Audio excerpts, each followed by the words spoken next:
We begin by praising Allah Azza wa Jal, Lord of the Alameen, which is mankind, jinn, everything that exists. And we bear witness that Muhammad sallallahu alayhi wa sallam is his slave and his messenger. Allah Azza wa Jal says in the Qur'an, بعد أعوذ بالله من الشيطان الرجيم يا أيها الذين آمنوا اتقوا الله حق تقاته ولا تموتن إلا وأنتم مسلمون. O you who believe, fear Allah, the fear that He deserves, and die not except in a state of Islam. Islam is absolute submission to Allah Azza wa Jal in all His orders and not just some of them. May Allah Azza wa Jal make us of them who die in a state of Islam. Ameen. My dear brothers in Islam, subhanAllah, I'm going to mention a story that isn't very nice, but I think I want to get a message across or a point to start this topic and to show the importance of this topic, or a plague that's plaguing this ummah, wallahu alam. This story, this question was posed to a sheikh, where a father came up to the sheikh and he wanted a fatwa. So the sheikh tells him, let me know what's the issue, what's the story, what's the fatwa that you need for. So this man says, I'm married to two. I'm married to two wives and I'm alternating, one night here and one night there. He goes, I have a son from one woman, 20 years old, and I have a 17-year-old daughter from the other. He goes, one night, the 20-year-old boy comes home drunk and rapes his 17-year-old sister. So the sheikh looked at him like that, and after that pause and that mind-blowing information and that after he was over that stun, he asked him, so what are you coming to me for? What's the fatwa for? There's no fatwa there. He goes, no, the matter is worse than that. He goes, what do you mean? He goes, my 17-year-old daughter is now pregnant from her half-brother, and I want to know what to do with the child. Mind you, I haven't gotten to the point yet of the story. So this sheikh now, after his mind was blown, and didn't even know what to respond to the man says something that was very important. He says, I want Sharia law applied upon my son. I want Sharia law applied upon my son.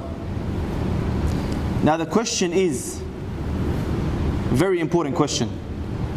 Now you want Sharia law applied upon your son? What about before? What about before, when he was drinking and taking drugs and harming others? Why, when he was influencing others to fall into the same and maybe do the same to their families, did you not want Sharia law applied upon him? Why is it that only when you were directly affected, subhanAllah, look at the selfishness, only when he was directly affected did he want to do something about the sin and the disobedience of Allah Azza wa Jal? And that's the point I want to make. As an ummah, we're very reactive. As an ummah, we're very reactive. When something occurs, mashallah, we want to bring all the Sharia and apply it all over Australia. But as long as it's not directly affecting me, it's my neighbor, it's not me. It's my nephew and niece, it's not me, my family, my kids. Then I'm alright. See, in that situation, what happens? Fasad spreads. Harm and corruption spreads. And then when it comes to my doorstep and I raise my hands to Allah Azza wa Jal to help me, He doesn't respond. Because the punishment is according to the sin. And just like I was too selfish to help others, or I didn't stop it before it reached me, why should Allah help me when it reaches me? Isn't that how the hadith goes? That you will enjoin the good and you will forbid the evil. No choice. Or else Allah will send down a punishment upon you, and then when you raise your hands to ask for help, Allah will never help. Allah won't respond. My dear brothers in Islam, I'm sure most of us here know what's happening in our streets. Know what's happening to the shabab. We're in Bankstown. Go down to the streets at night. Walk through and see the shabab, the Muslims. What are they doing? What are they getting up to? Where do they come from? Do you know 99, and I can verify this, or I can challenge you to verify this, 99 out of 100 of the kids that are out there doing this stuff, you find them from broken homes. Especially divorced parents. So whose fault is it? It's ours. We're the ones that are causing this. And as long as I keep walking past those shabab, those brothers and sisters, my Muslim brothers and sisters, when they 10, 15 years from now are the cause, or the ones that stop my kid and offer him drugs, who's to blame? Who's to blame? What am I waiting for? For me to do something about it. You know, I remember one of my closest friends, Ramadan, Laylat al-Qadr, in the Lakemba Mosque, he was called up to the park, Perry Park, by his own relative at 14 to take drugs for the first time. What am I waiting for to do something about it? Do I have to directly be affected? And you know what's worse than that? What furthermore, I would say, that would further the problem? You know, when this vice occurs, when this calamity befalls us, when my kid comes home gay, or my daughter comes home drugged, where do I send them? Where do I send them? Where's the Muslim rehab center? Where's the Muslim health professionals that aren't just Muslim but deal with these issues from a secular and Islamic perspective? Where? Just a few weeks ago I got a call about a sister. Married a junkie Lebanese Muslim. And I mean junkie as actually junkie, like drugs, cocaine, heroin, gambling, everything. I don't know what she saw from Islam in him, but she became Muslim. Years fast forward down the track, he's still doing what he's doing. Now she has 3 kids, a newborn in her hand. Fax knocks on the door. They walk into the house, a pigsty, rubbish everywhere. Kids dirty, no food in the fridge. Tested the baby, he had drugs in him because the mum was taking while she was pregnant. The kids get taken away from them. Where do you think they're going to be put? Muslim households or non-Muslim? Then when you get a message from a sister like that, who never saw anything of Islam except what she saw from that junkie, saying things, how can I believe in a God who does so many bad things to us? Where do you start? How do I help her? Where do you start? What, get a sister to come and speak to her about her iman? She's got a problem, she's in the middle of a massive calamity. Telling her about Allah and her iman right now isn't going to help. Or if it does, it's not going to solve her problem. When she's sitting between 4 walls, her husband is still doing what he's doing. She doesn't have money to eat, not even money to smoke. And you know when someone's addicted. Where do you start? Do you know how many people I asked? How many mashayikh I turned to? Where can we send her? You know where the only place she can go? To the Christians. They'll take her in with open hands. They'll give her whatever she wants. Practical da'wah. They won't say a word about their religion to her. You know how many sisters and brothers we received don't have homes? Kicked out from their households? Put that aside, that incident, why they were kicked out and what the parents have done, or let's say it reached a point where they couldn't stay in the household. They're a danger to their brothers and sisters, whatever it may be, and they're kicked out. Went through so many problems. Now they want to put their life back on track. Where do you send them? What do you do? Bring them to the mosque, give them a lesson, then send them back to the street to sleep at night? Where do we send them? When we have brothers and sisters with massive mental health problems, mental illnesses, anxiety, depression, some of them suicidal. The majority of cases I've received since I've been here in this year and a half are anxiety, depression cases. Wallahi, I'm not talking about, wallahi, just he shakes a bit and needs, no. I'm talking about people whose lives are in a rut. They cannot move forward or back because of this issue. Some of them lost their family, some of them end up in jail, some of them can't get married, some of them. Wallah, I've sat down and spoken, tried my best. Hours upon hours of sitting with them. At the end, I tell them, please don't come back to me, I can't do nothing else for you. I've identified the problem. I told you what the solution is, but how do I get you there? That's not my thing. I'm not a health professional. Where do I send them? Especially the sisters, where do I send them? To which sister do I send them to that won't put in her mind more filth than the help that she'll give her? Or do I have to send them to someone where they'll go in and get rid of their addiction or their problem, but they'll come out without Islam? And that's what's happening, especially in anxiety, depression and suicide cases. They don't care about deen, they don't care about akhirah, they don't have Allah. They'll tell them, don't worry about judgment and reward. Don't worry about paradise and hellfire. Don't worry about God is watching everything. That's why you're in the state you're in. Put all that aside. Find something worth living for. They don't care if they get him addicted to drugs, or they get him a girlfriend so he's committing zina day and night. They don't care. As long as they succeed in stopping the problem that he has, which is whatever it is, anxiety or depression or whatever, they've won, they've succeeded. I don't blame them. My dear brothers in Islam, I'm talking about things that are happening now, cases that we're receiving now. What am I waiting for to do something about it? Does my kid have to come to me with a drug problem? Is that when I have to tell him, you know what, wait aside, let me study the problem for 3 years and then work for another 5 years to open up a rehab center so I can send you? Is he going to wait 8 years?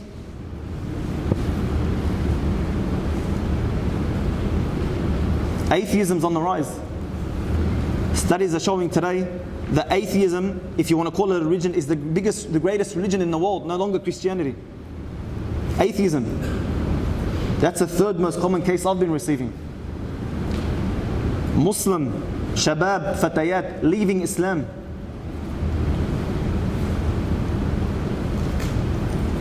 But on the outside, to me, they're showing that they're Muslims. Did you know there was an underground non-Muslim network here in our areas, Bankstown, Lakemba, Punchbowl? They've done a documentary about it. There's an underground, you know what these people are telling our Muslim brothers and sisters to do? They find out a person is questioning or has problems in that field, so they call him up and they support him. They tell him, don't tell them you've left Islam, because then you'll lose your wife and kids, or your family, your mother and your parents, or you'll be looked down on. We'll support you behind this. So basically, what are they telling them? Go from murtad to munafiq. Pretend you're Muslim on the outside, and on the inside you're not really Muslim. That's happening in our areas now. Pornography. You know how much of an epidemic it is? Whatever you're thinking, it's way worse. On one side of the spectrum, you got shabab just starting off on it. On the other side of the scripture, or in the middle of that spectrum, you got parents who are right by it. Can you imagine a sheikh calling up a parent and telling her, your son was watching porn and showing others in the Qur'an class? You know what she asked? Was it gay or straight porn? When the sheikh told her it's straight porn, she goes, yeah, what's wrong with that? Then on the exact opposite side of the spectrum, the opposite to the kid just starting off on it, we have families that have fallen apart because of it. You have sisters calling up the sheikh, someone she doesn't even know, behind her husband's back, telling him, please don't let him find out that I called you, I don't want to lose my family, but my husband is making me do 1, 2, 3, 4 in bed, he's harming me. Fix it. What do we do? Try to address it. Watch how the family falls apart. Wallahi, the things that are happening in our community today, it's unbelievable. It's unbelievable. We have shabab, can you believe, youth that were watching gay porn and eventually became gay? Shabab, 14, 15, 16, experimented on their relatives, their cousins.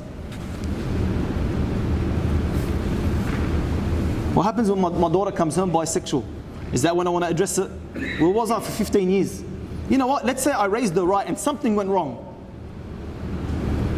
Where do I send her? I can't even mention this in public. Oh, my daughter's she's got a problem, she's bisexual. It's not a problem today. You're homophobic, you're whatever phobia they want to come up with. You know our foster care system? You know how many of our Muslim brothers and sisters are going to non-Muslims? When you have a Muhammad who goes to a non-Muslim, Muhammad goes to a non-Muslim family, and then 5-10 years down the track you find him a priest called Michael calling to Christianity now. Whose fault was it? Where's our ummah? What are we waiting for? When you have a kid walk in and tell you, I have never, in my 20-something years of life, I have never seen my mum normal. I've never seen a normal, prescription drugs. Gambling.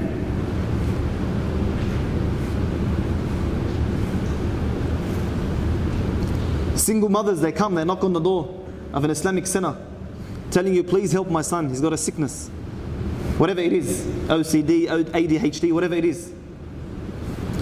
We see psychiatrists, we see psychologists, we see fulan and fulan. We've got kicked out of every center, we've got kicked out of every Islamic organization, we've got kicked out of every single school, Islamic and public. What do I do with him? What do we have for him?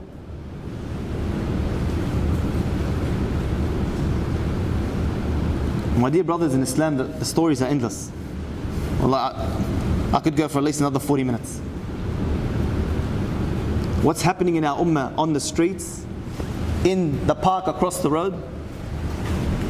Wallahi, we're not oblivious to it. Alright, we don't know to what extent, but we're turning a blind eye.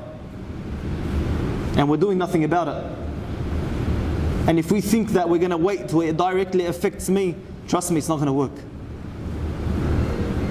We have to do something about it before it affects me directly, so Allah can put barakah in it, so Allah Azza wa Jal can help with it, so Allah Azza wa Jal so you can be deserving of Allah Azza wa Jal's help. Because he who is selfish, why should does he deserve to be helped?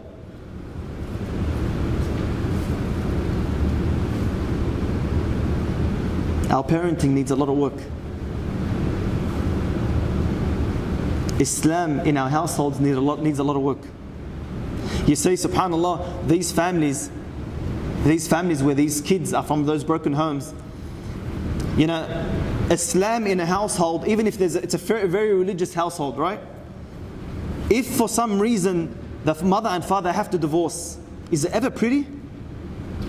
That's with Islam in the household, and they know the laws of Islam, and they know what Allah ordered us to do and what not to do, where to stop, where to go, where to slow down. Even in those situations, the divorce is never pretty, right? Can you imagine if the household has no Islam whatsoever? How much uglier is it going to be when that divorce occurs?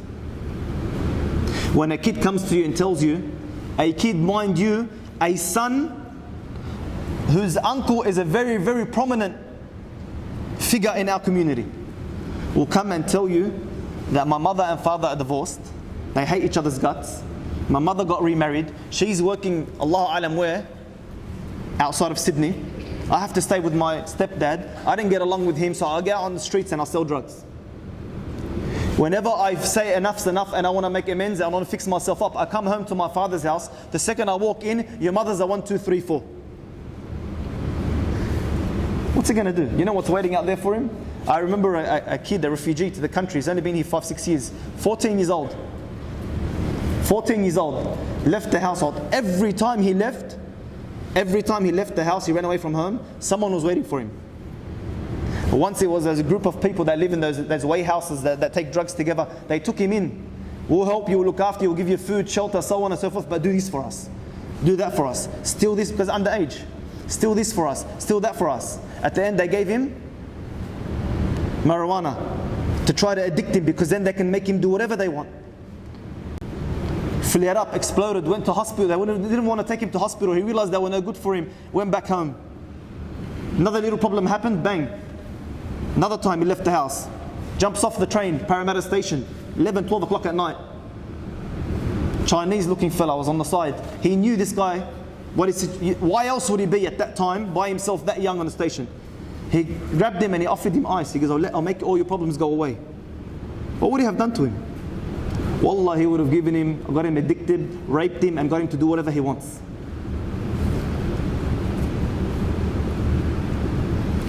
My dear brothers in Islam, it's hard enough out there to survive with Islam and with an entire system of help for the Muslims.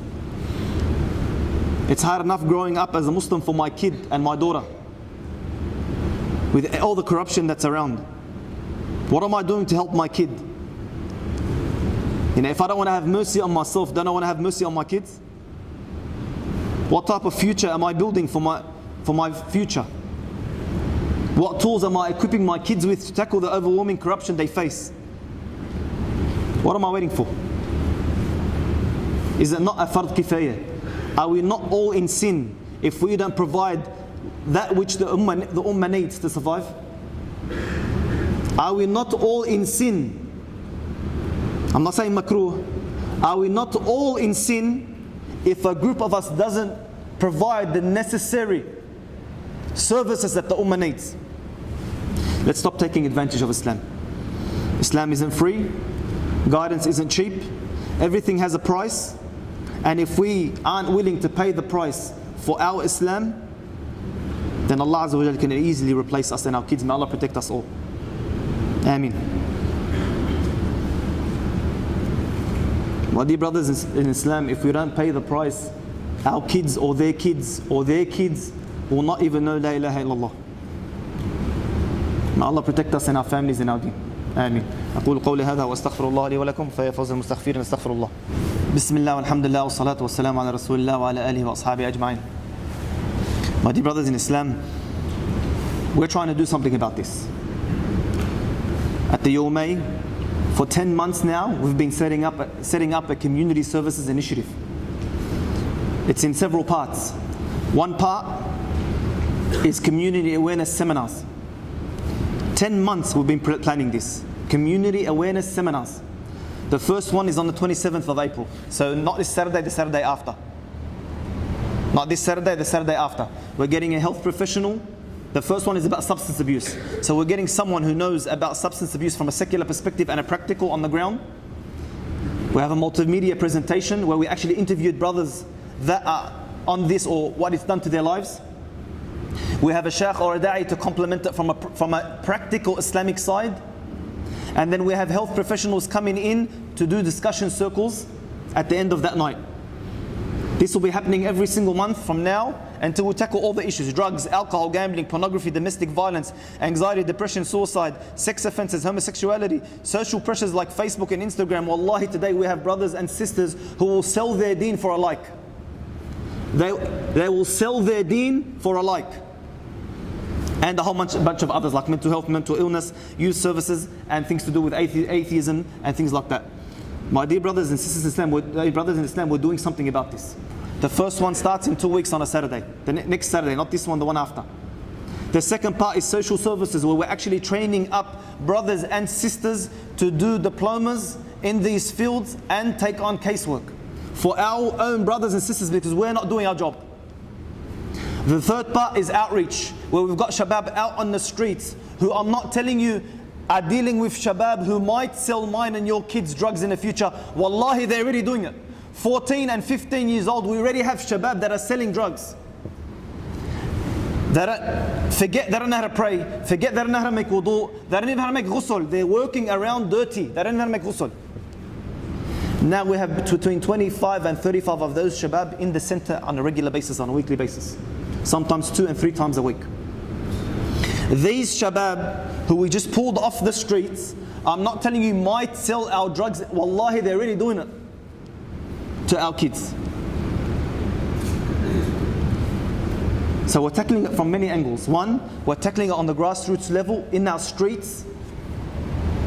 That's how I know that majority of the cases are from broken homes, because every single one of these kids, every single one, came from a family that's divorced.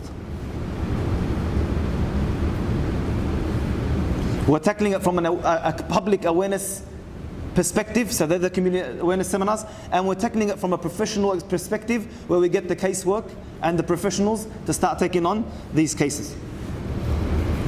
My dear brothers in Islam, help out. Be involved. Support. Come and attend. Spread the word. Let us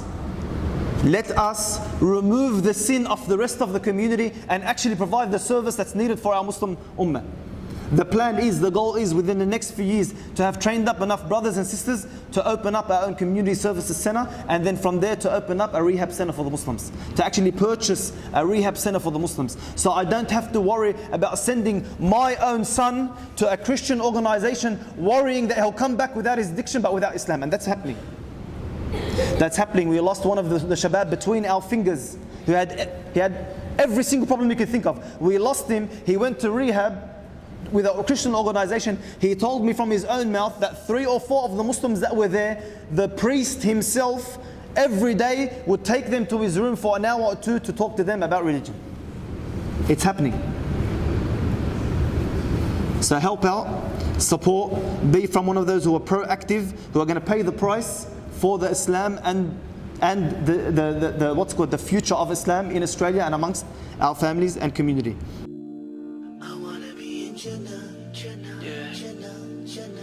Every Muslim dreams to be up in Jannah, Jannah, Jannah, Jannah. A pious person's destiny. Inshallah in Jannah, Jannah, Jannah.